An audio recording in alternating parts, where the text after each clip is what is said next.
ఖమ్మం నగరంలోని PSR function హాల్లో స్తంభాద్రి పురోహిత సంక్షేమ సంఘం నూతన పంచాంగాన్ని రాష్ట్ర వ్యవసాయ శాఖ మంత్రి తుమ్మల నాగేశ్వరరావు ఆవిష్కరించారు.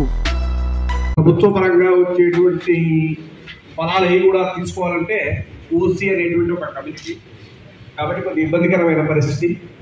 దాన్ని దృష్టిలో పెట్టుకొని మా వరకు ఒక కళ్యాణ మండపం కావాలని, బీద బ్రాహ్మణులను ఆదుకోవాలని ఒక సత్సంకల్పంతో మంత్రివర్యులు గతంలో వారు కూడా మనందరికీ కూడా ఒక మాట చెప్పారు. ఆ మాట ఈరోజు కూడా మనం ఎప్పుడు విన్నా కానీ మా అందరికి కూడా అనుకూలమైనటువంటి ఒక చెప్తారని, ఒక నిర్ణయం తీసుకుంటారని చెప్పడం జరుగుతుంది. అదేవిధంగా ఈరోజు యొక్క పంచాంగ ఆవిష్కరణ ముఖ్య అతిథి అయినటువంటి మంత్రివర్యుల చేతి మీదుగా పంచాంగ ఆవిష్కరణ చేసి వారి యొక్క అమూల్య సందేశాన్ని ఇవ్వవలసిందిగా కోరుతున్నాం. ఈ యొక్క పంచాంగ ఆవిష్కరణ గురించి మంత్రి గారిని స్పెషల్గా ఇన్వైట్ చేయడానికి ఉన్నటువంటి కారణం గారి మాటలో నిన్నటిగా కూడా అసెంబ్లీ సమావేశాలున్నాయి. ఆ సమావేశాలు ముగియగానే ఫస్ట్ ఖమ్మంలో మన ప్రోగ్రామే మనకు అదృష్టం, చాలా అదృష్టం. కొత్త అట్లాగే నాకు ఎప్పటి నుంచో ఉన్నటువంటి కోరిక కూడా మీకు విన్నవించుకోవడం అయింది. ఎందుకంటే చిన్న ఉదాహరణ చెబుతా అండి. ఈ మధ్య మాకు యజమాని పిలిచాడండి, మమ్మల్ని. వెళ్ళాను నేను వాళ్ళ ఇంటికి. అయ్యగారు రాండి రాండి రాండి కూర్చోండి అన్నాడు. కూర్చున్న తర్వాత ఏమే అయ్యగారికి వచ్చి స్వీట్ ఇవ్వండి అన్నాడు. నాకెందుకండి స్వీట్ అంటే తీసుకోండి అన్నాడు. స్వీట్ ఇచ్చిన తర్వాత అన్నాడు, మా అమ్మాయి పెళ్లి కుదిరిందండి అన్నాడు. చాలా సంతోషం అండి. అమెరికా సంబంధం అన్నాడు. ఆ చెప్పేటప్పుడు ఆయన కళ్ళు ఎగురుతున్నాయి, ఆయన కూడా ఎగురుతున్నాడు అన్నమాట. అమెరికా సంబంధం అన్నాడు. సంతోషం అండి అన్న. తర్వాత బంగారం అన్నామండి అన్నాడు. మంచి అన్ని చెప్పుకుంటూ వచ్చాడు. కళ్యాణ పోయేదంటే ఎస్ఆర్ గార్డెన్స్ అన్నాడు. ఎంత అండి అంటే రోజుకు 2 లక్షల రూపాయలు అన్నాడు. అన్ని అన్న తర్వాత పెళ్లి కూడా అయిపోయిందండి. వెళ్ళిన తర్వాత ఆ అయ్యగారికి 10,000 ఇవ్వండి అన్నాడు. అంటే నువ్వు ఇంత ఖర్చు పెట్టుకుంటావు కానీ మా దగ్గరికి వచ్చే లోపల 10,000 అని అన్నావు. సరే దానికి మేము బాధపడలే, అక్కడ మీ దగ్గర దాచుకోలేదు. కాకపోతే ఏంటంటే ఇట్లాంటి ఎన్ని 10,000 అయితే మా ఇంట్లో పెళ్లి చేయాలంటే కళ్యాణ మండపం రావాలంటే మాకు సహృదయంతో మాకు ఆ కళ్యాణ మండపాన్ని ఏర్పాటు చేయవలసిందిగా మనవండి. అలాగని పురోహితులుగా పురోహిత సంఘం తరపున ఈ విశ్వావసన సంవత్సరం అందరికీ కూడా కలిసి వచ్చి అందరూ కూడా ఆయురారోగ్యైశ్వర్యాలు కలిగి ఉండాలని ఆశీర్వచనం చేస్తూ పంచాంగం యొక్క ఆవిష్కరించారు అనేది ఇవ్వాలని చెప్పి మన మిత్రుడు ప్రసన్న కూడా అడిగారు. కాబట్టి దయచేసి ఆ యొక్క వేద ఆశీర్వచన మధ్యలో ఈ యొక్క పంచాంగ ఆవిష్కరణ కార్యక్రమం చేయవలసిందిగా కోరుతున్నాం.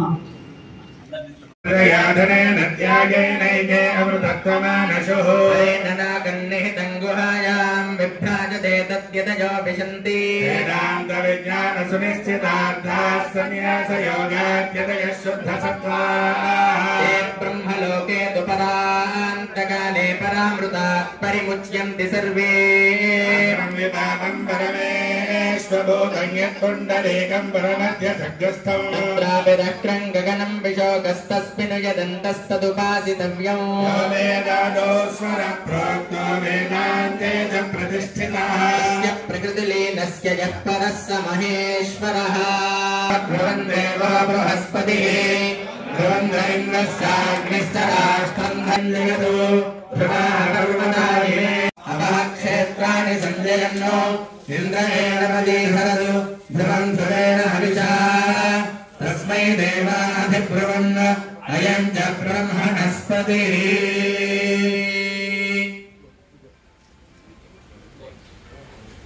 ఓం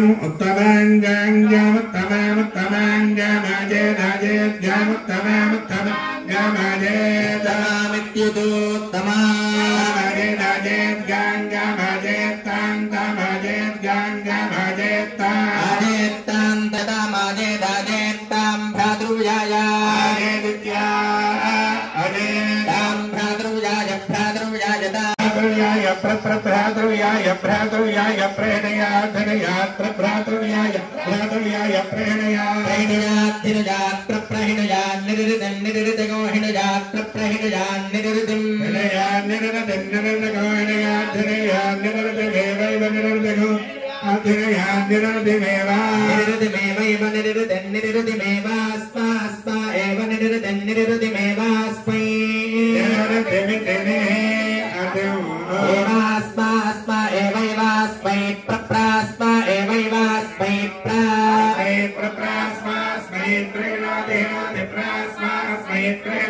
ప్రహిణోతి హిణోతి ప్రహిణోతి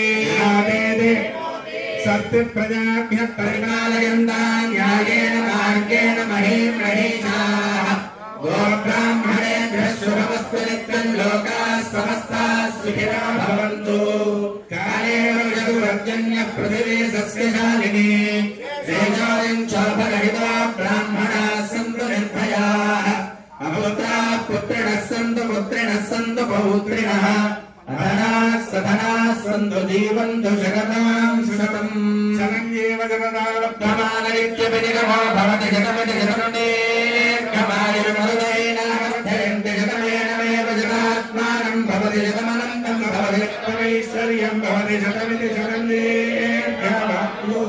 గారికి వేదిక పెద్దలందరికీ పురోహిత పెద్దలందరికీ విశ్వవాసు సంవత్సరాల శుభాకాంక్షలు. రోజు అంటే ఒక పాపం ఉంటుందండి, ఇట్లుంటుంది అట్లుంటుంది అని పెద్దవాడు చెప్తూ ఉంటుంటారు.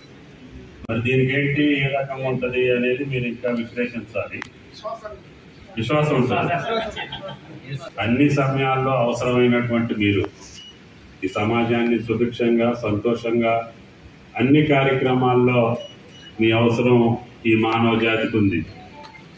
మీకు ఈ దేశం కంటే పక్క దేశాలకు పోతే ఎక్కువ డిమాండ్ ఉంది. మన పుట్టిన గడ్డ, మనం జీవించే ప్రాంతం అందరం సుఖ సంతోషాలతో ఉండేటట్టుగా మీరు ఆశీర్వదిస్తున్నారు. మీ ఆశీర్వచన ఫలితం పరంగా ఆ యొక్క వైకుంఠ రాముడి యొక్క దయ వల్ల మనం సుభిక్షంగా ఉండాలని, రేపు రాబోయే సంవత్సరం అందరం కూడా ఆనందమయంగా గడపాలని రాజశేఖర్ చెప్పినటువంటి ఆ కార్యక్రమానికి ఆడు చూసుకోవటం అంటే కుదరదు. మురళీ గారు, సాధు గారికి నేను చెప్పేది ఏంటంటే మీరిద్దరే బాధ్యత తీసుకొని ఎక్కడో ఏంటో మీరే నిర్ణయించి అక్కడికి అనుకూలమా కాదా అని అడిగి నాకు వెంటనే చెప్తే నేను కలెక్టర్కి చెప్పి ముందు స్థలం చేసుకుంటే మధ్యలో కూడా 1-2 సార్లు అడిగాను. మరి వాడు ఎక్కడన్నా చూసుకుంటున్నారా లేదంటే అది కార్యక్రమాల్లో పాల్గొని ఆడ పొట్టపోసుకోవటమే కష్టం అవుతుంటే ఎక్కడైనా ఎనుగుతారు, ఎక్కడేం చేస్తారు, ఎక్కడికి వెళ్ళి ఎవరిని అడుగుతారు. ఇది గవర్నమెంట్ ప్లేసా, ఇది అది సాధ్యం కాని పని. మీరిద్దరే బాధ్యత తీసుకొని, రంజిత్ గారు ఉన్నారా, ఇది బాధ్యత.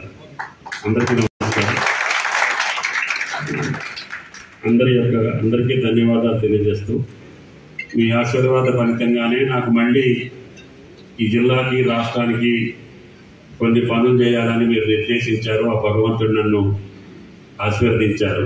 మీ దయ వల్ల ఆ కార్యక్రమాలు పూర్తి కావాలని, ఆ గోదావరి తల్లి ఖమ్మం జిల్లా పారి వీడి భూములన్నీ సస్యశ్యామలం కావాలని, మన జిల్లా అన్ని అది ఈ రంగం ఆ రంగం అనకుండా అది మంచి పురోహితులు ఎక్కడున్నారంటే ఖమ్మంలోనే ఉన్నారనే దానికి రావాలి.